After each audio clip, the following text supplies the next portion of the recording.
This is The Scoop for Tuesday. I'm Sean Canan with the WMNF News headlines. More than 130 people have died from Hurricane Helene, including at least 11 in Florida. As of this morning, there were still 22,000 Duke Energy customers still without power in Pinellas County and 2,000 in Pasco.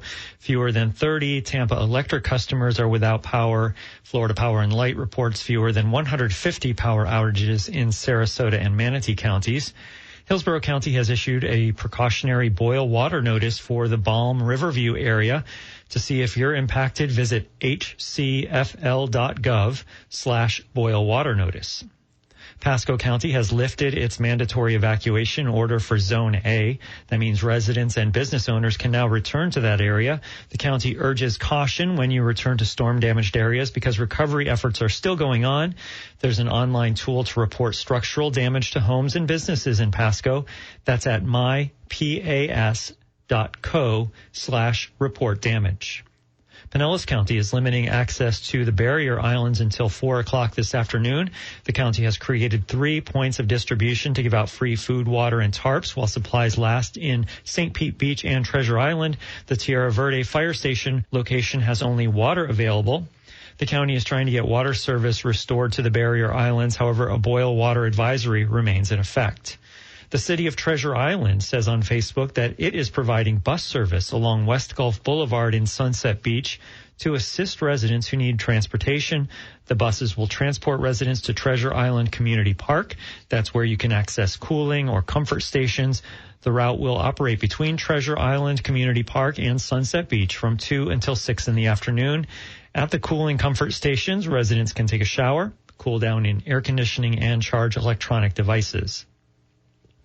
Pinellas County is trying to get a comprehensive damage assessment as it continues to determine what federal aid programs that it's eligible for. To do that, Emergency Management Director Kathy Perkins says people should report their damages to the county. For your homes, your businesses, if you see damages to roads or other public infrastructure, please report that to us.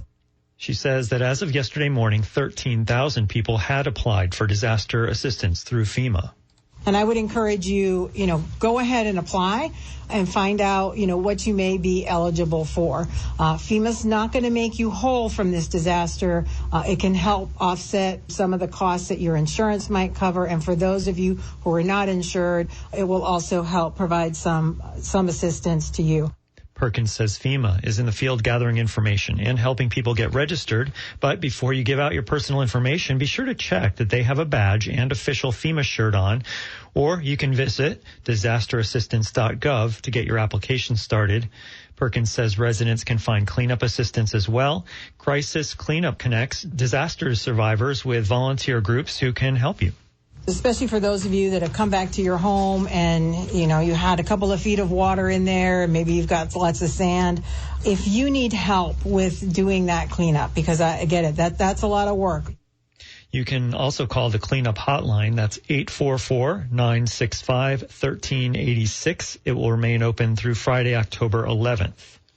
In Hillsborough County, they've extended the local state of emergency until October 7th to continue disaster response and recovery options in the region.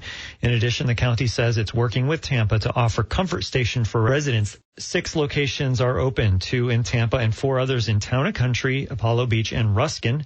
They're open 7 to 7 each day until further notice. The stations include showers, restrooms, ice, washers and dryers, and charging stations. Hot food or boxed meals are available at lunch and dinner times. Today and tomorrow, lunch will be served from 11:30 to 12:30 and dinner from about 5:30 to 6:30. I'm Sean Canan with the WMNF News headlines. This is The Scoop, recorded at WMNF Tampa.